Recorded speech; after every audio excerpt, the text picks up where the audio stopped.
What's up YouTube? My name's Quickie, welcome back to the channel. Can you hear that? That's the rain bouncing off the top of my tin shed. Never mind, nothing I can do about that. Well, I am sorry if it messes things up. God, it's hammering down. Right, Steve-O was down at the weekend, as you would have saw, and he bought a whole load of tube to fit that light. A little bit big. But it's not wasted, we can use it. What I want to do today is to get this back bit sort of panned out and stuff. And this is the perfect size to bend it around because it's got that curve in it. That's the radius of it. So that's going to be ideal, and it's stainless as well, so it's like really tough stuff. It's not going to deform much. So I'm quite glad he bought that. So what we're going to do is mark all this up. And basically get it done. So I've already got myself a piece of sheet steel. It's the same stuff that I've used in here. Got a massive sheet of it over there. But I need to know where to bend it and how much to bend it. So what we're going to do to start off with is just mark on the frame. Well, this is the way I'm going to do it. There's probably hundreds of better ways, but this is my way. I just want to know where this bend starts and stops. Alright, so the easy way is if you just take a ruler, a straight edge, stick it up against the tube and see where it comes down. It's going to be about there.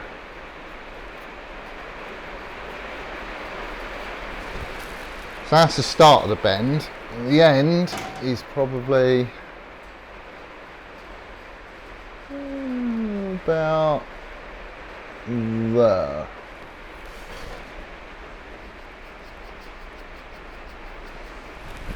Somewhere there, doesn't need to be exact.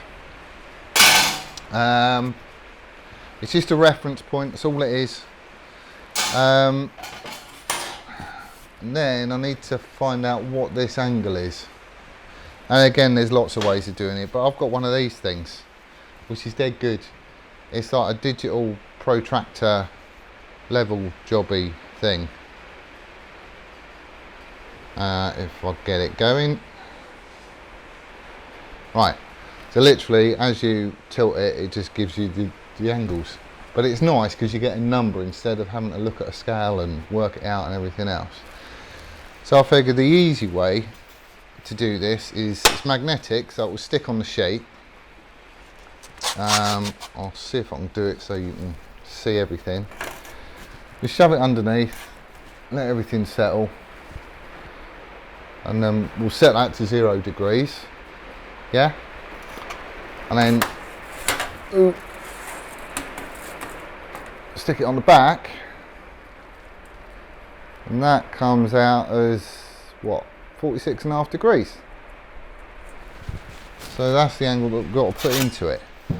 So what I'm going to do, I think, is I'm going to put the bend into this first by bending it around that piece of tube. I'll bend it so I get 46.5 degrees. Bear in mind this is going to be set up a little bit within the tubes, the same as these ones are, but the angle's going to be the same, so I don't really care. All I need to do is to mark a line on here, so I know where to start my bend, roughly.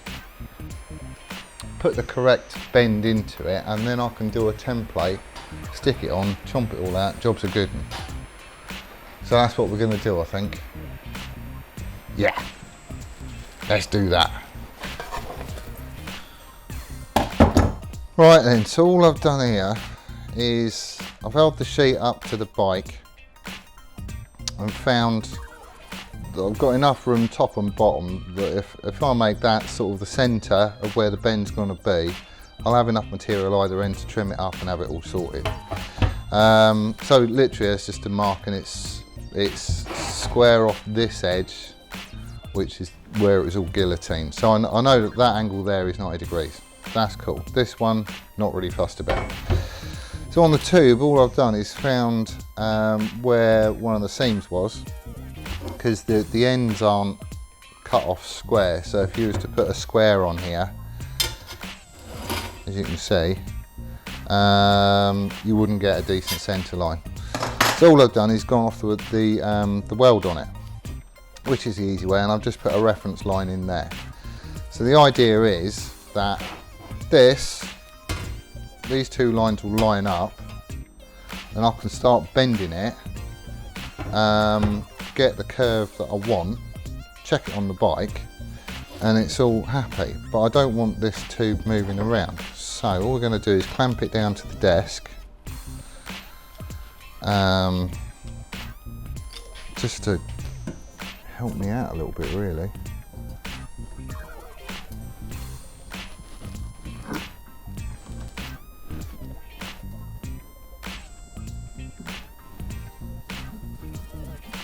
There we go.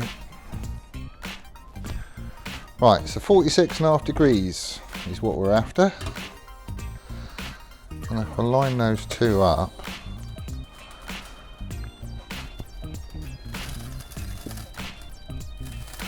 I'll start tweaking.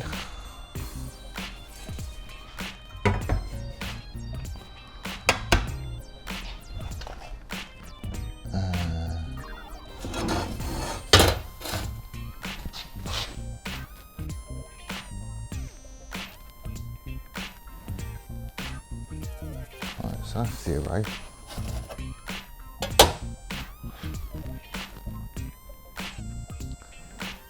"45 degrees. Would you believe it? That's pretty close.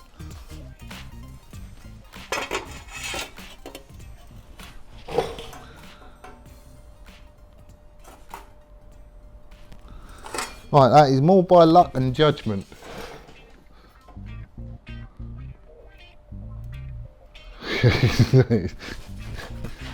That is spot on. Excellent. I didn't think it was going to be that easy. I thought I'll have to bend it a little bit more. I'll just put a bit in to start off with, and that's it. Bosh. Right, half a degree I can live with. Right then. See, I knew today was going to be a good day. The only trouble with these, because it's magnetic, any little grinding dust and stuff, it just all sticks in the magnet, so you have to make sure keep it clean. But anyway, it's a brilliant little tool that I use it loads, so it's just a lot easier than like a manual jobby, just because you get a number, which is sweet. Right. So I should start off at 10. If we transfer these lines, so that one there,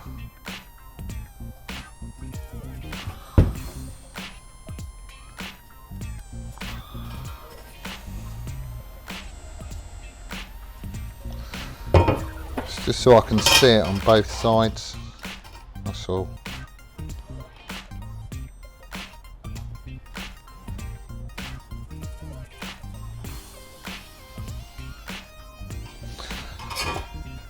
And it is only a reference, that's all it is.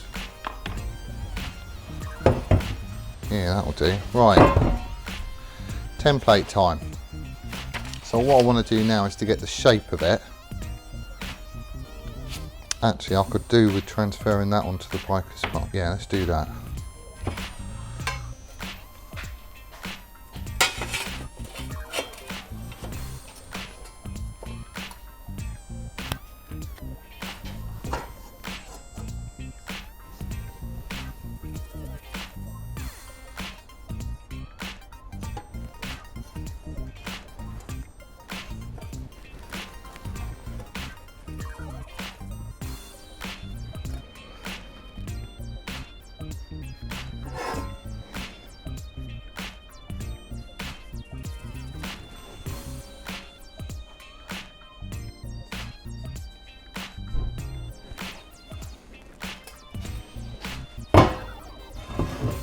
Right, so that's roughly where it needs to be too.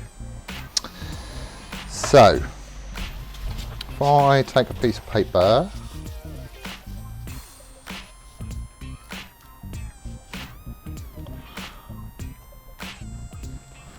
put my line on there and the line on there,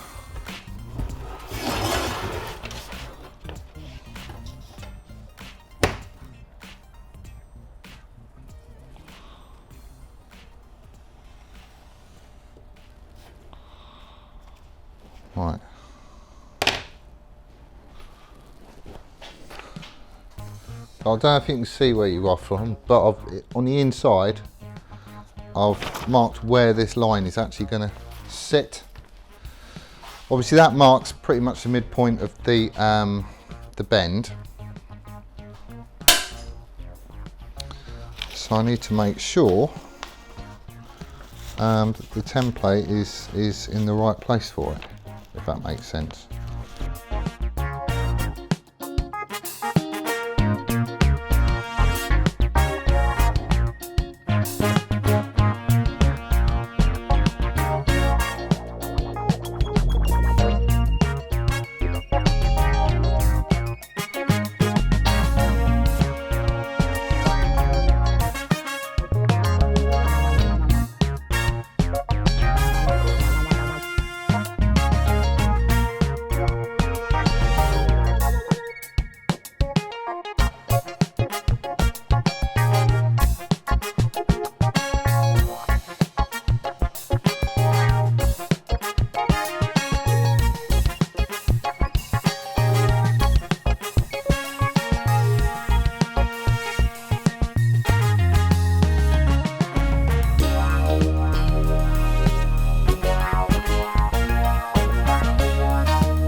Right, so there's our template, all drawn out. That was just the reference line that we had on the piece of paper to mark the centre of that bend. Hasn't got to be exact at all. It's just a reference, but it's really good to work from something like that, I've always found. It's just like a visual check for when you're doing stuff. Where we did the paper template, obviously we're marking the centre of the tube, so we know this is going to be too big and we're going to have to shave it down, the same as we did the other bits. But I'd rather have more than less. So obviously the next step is just we whiz through this and cut it out. Then we'll get it shoved on the bike to see where we sit and where we need to trim it. We're going to have to take, I don't know, 5mm off all around, but it's a good start off of 10. And it is a lovely smooth curve as well, because obviously it's bent around a piece of pipe and not just like done in Brenda over there. So yeah, it was a lot easier than I thought. So, but we'll see how we go. Right, so we've got all this shaped up. It's all been ground out. It's a nice fit in there, and it matches the step in on the other bits of the tray as well, which is quite cool. I did put a centre line in just for reference. Easy way of doing that is just a bit of paper stuck over the top, you know, mark an outline to it. You do it just with a grubby finger, you can see. Chop that out, fold it in half so you get a centre line, and then just transfer that to the piece of metal. So that's the easy thing. And it is just a reference. Now at this point, what I was going to do, because this is going to be at 45 degrees or 46.5 if you want to get precise about it. Oh yeah, I'm not worried that this is 1.5 degrees underbent, because when I tack it in I can take up that extra 1.5. So I ain't worried about that. What I am worried about though is I need to get this light set into the back of this. Steve-O got this bit of tube, I don't know if you can see that, but this light fits in there, an absolute treat. Really, really good. We can shove an O-ring in, that'll be sound as. And what I was going to be doing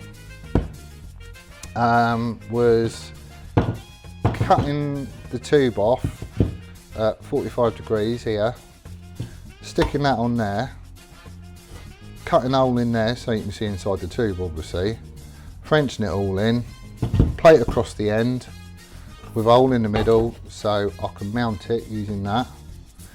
Job's a good one.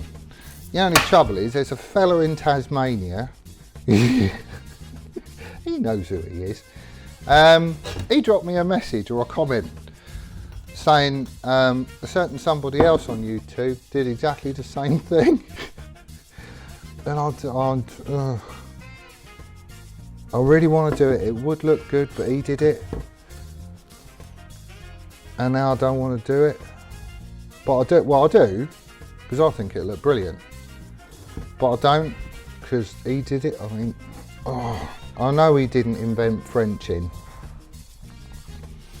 And it's not a new idea, and it's been around for ages, but I don't know, something about it just sits wrong. I need to speak to Steve-O, I think. See, the other thing that we could do is do it more like a cone, if that makes sense. So this end of the cone is the same diameter as that, if you get me. Hang on, I'll see if I can mock it up. So a bit like that. So instead of it just being a flat tube, it's actually conical or canonical. And then I can just have a little bit of tube on the end just to mount the light in. That could work. Actually, that could work. Why don't I do that? I might have a cunning plan here.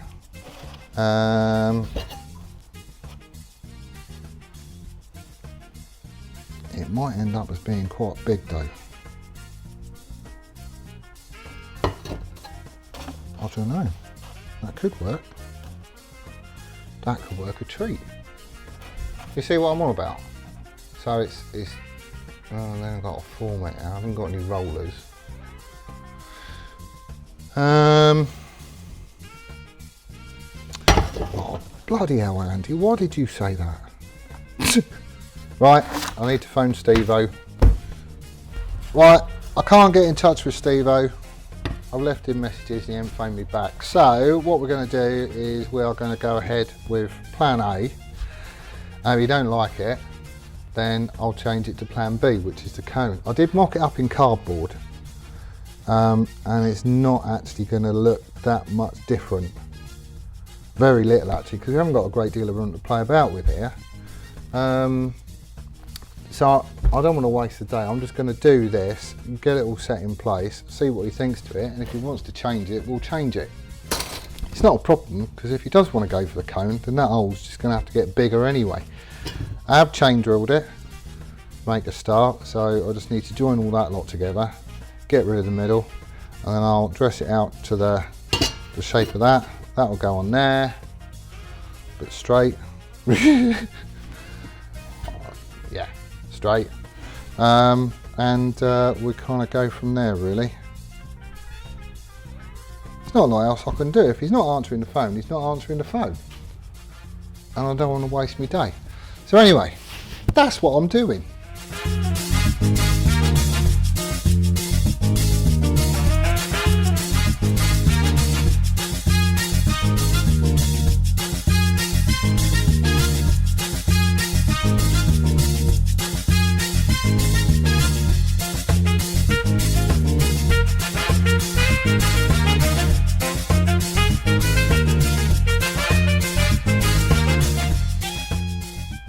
Right, that'll do it.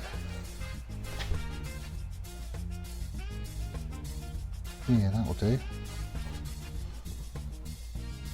I've opened the hole out, so the tube is sitting just on the very, very edges of it. I can get a tack and stuff in there and tweak it about and make sure it's all square and straight and all that sort of stuff. So that's going to be alright, I think. So once all that's tacked in place, I just need to put something over the end of that one. Well, actually I'll do that first. Drill a hole, weld that bit on, and then I'll tack the rest of it on, because I'm not going to get under there otherwise. So yeah, did have a chat with Steve-O. Told him my concerns, and Andy's. What we're going to do is we're going to run with this idea, I think. Purely because there's not a lot of room on there, and if I open it out more as a cone, the whole of the back is just going to be tail light and it's going to look daft. So I'm going to do this, I'll stick it on, and he can have a look when he brings the engine back next weekend and make a decision, and either pull it off and do something different, or we go with this. I think it is going to look pretty cool. I mean, it is simple. See, that's the thing, right? This is a bit of a throwback to like the, you know, well, I mean, they never did it like this, but a throwback to like the old cafe racer day, because it's going to have like a round headlight, round indicators. It should have a round tail light. I don't want to be sticking strip LEDs and all that sort of junk on it. You know, we could have it outset, so it's on the outside, but again, I just think that would look daft. I really do.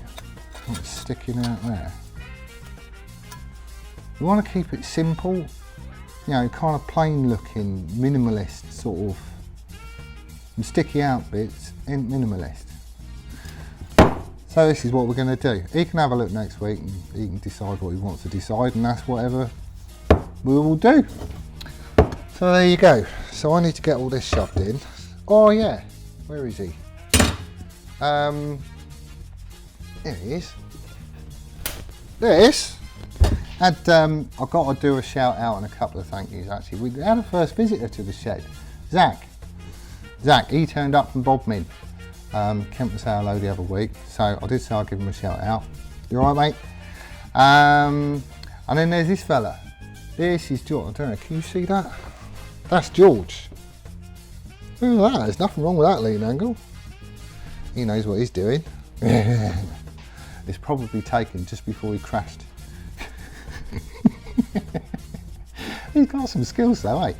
No, George lives in Washington, and he got in touch and he did Jake I'll put some pictures up, but he did Jake a t-shirt, a personalised t-shirt from the Seattle Seahawks. So that turned up the other day. Jake loved it.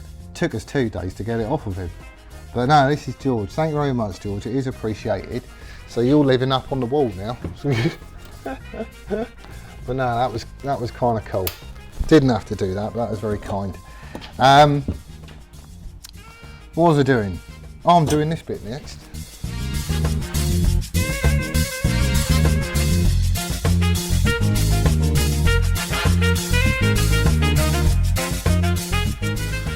Well then, so got this bit made.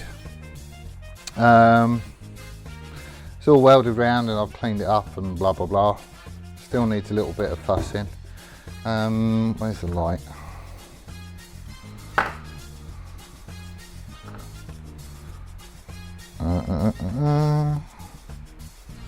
Come on.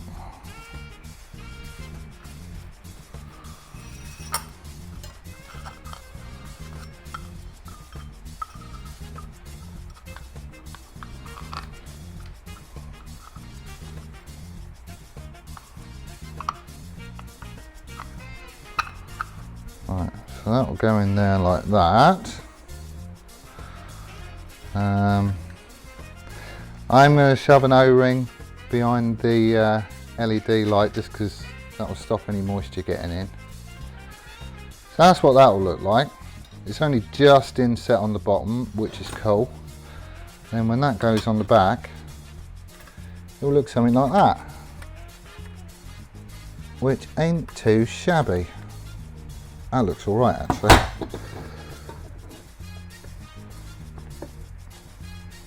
Yeah, that'll work.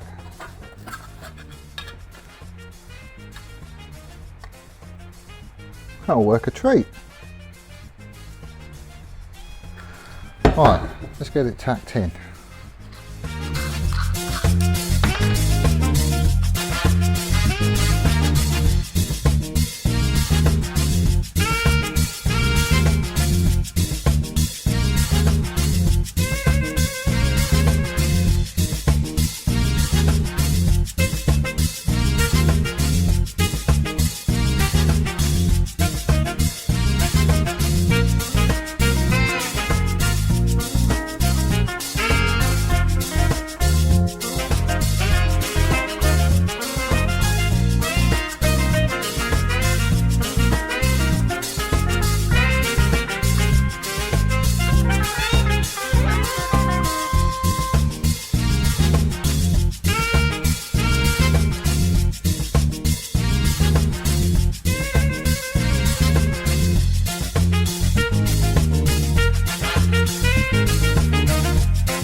it's on. And it don't look that bad either. I'm quite liking that. It's very minimalist. It's all lined up, it's nice and true, it's all square and blah blah blah. But that is going to do the job, I think.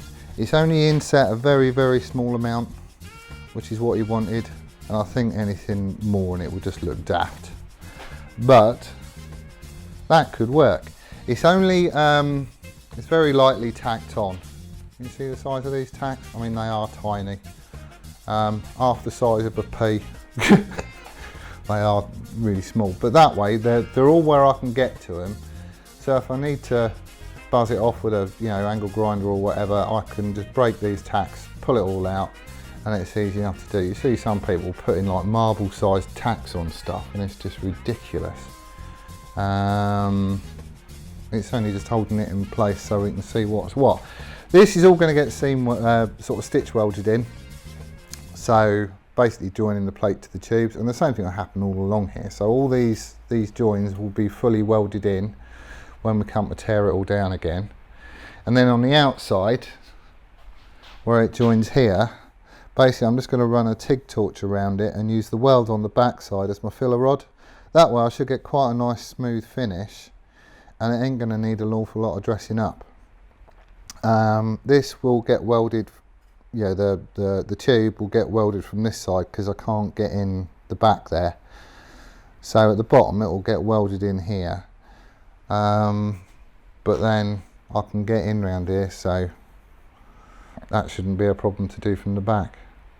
But that's looking all right actually. I do like it. I think the cone would just be too big, way too big. Whereas this is quite minimal. So did have an idea on indicators as well and number plate mounts, but I have to have a chat with Steve. In the UK it's got to be 180mm apart, the indicators, which is yay much, which is actually kind of in line with the outside to these tube, the seat frame. So what I'm thinking might be quite a cool idea is I've got loads of this tube. I don't know what size his indicators are. I'm hoping they fit in the end of that. But if we was to lop a bit of that off and mount it kind of like yay, obviously with brackets going up to the seat frame, and you could shove an indicator in either end of that, and then the number plate could hang off the bottom. All we'd need to do would be to, on the milling machine, I'll slot a groove in here so we can inset some white LED sort of lights as a number plate light. And then all the wiring for it can come out of this, up the back of the bracket, straight into the under tray here, and then all the wiring can join together in its own little loom, and happy days. That could be really good actually. But yeah, I think it looks all right. At least it's not made with no more nails and wood and fiberglass and crap and dust and any other rubbish you got laying about. This should be done properly.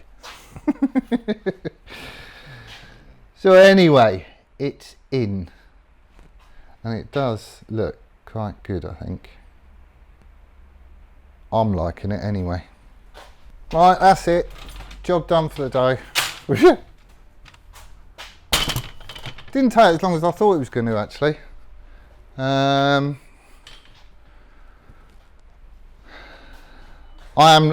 do quite like it, if I'm honest.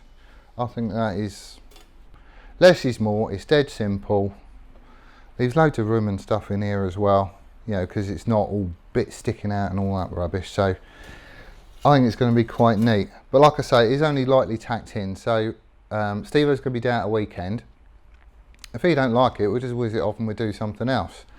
I can always reuse the sheet metal that's in there, and we'll just lop off the tube and do something else. Easy, isn't it? So anyway, that's where I'm going to call it for the day.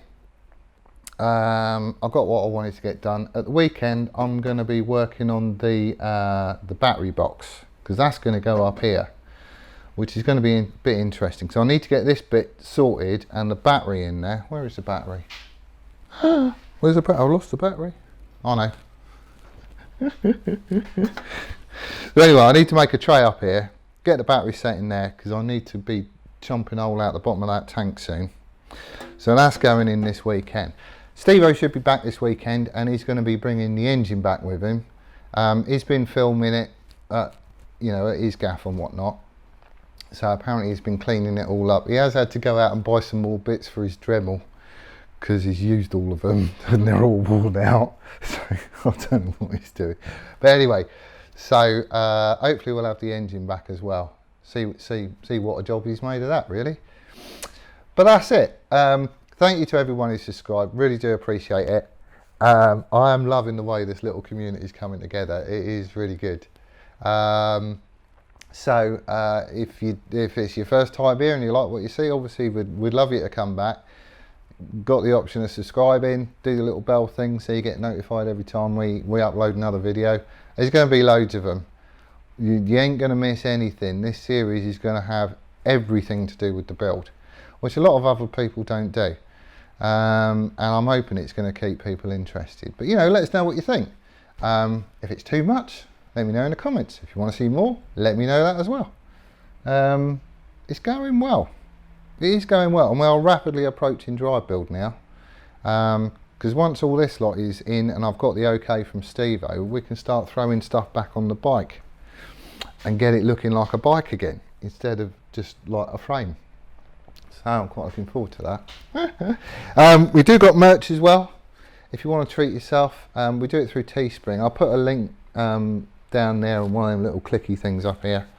Go and treat yourself to something nice. We haven't got Patreon. We're not doing that yet. We've only just started. And I'm not doing that.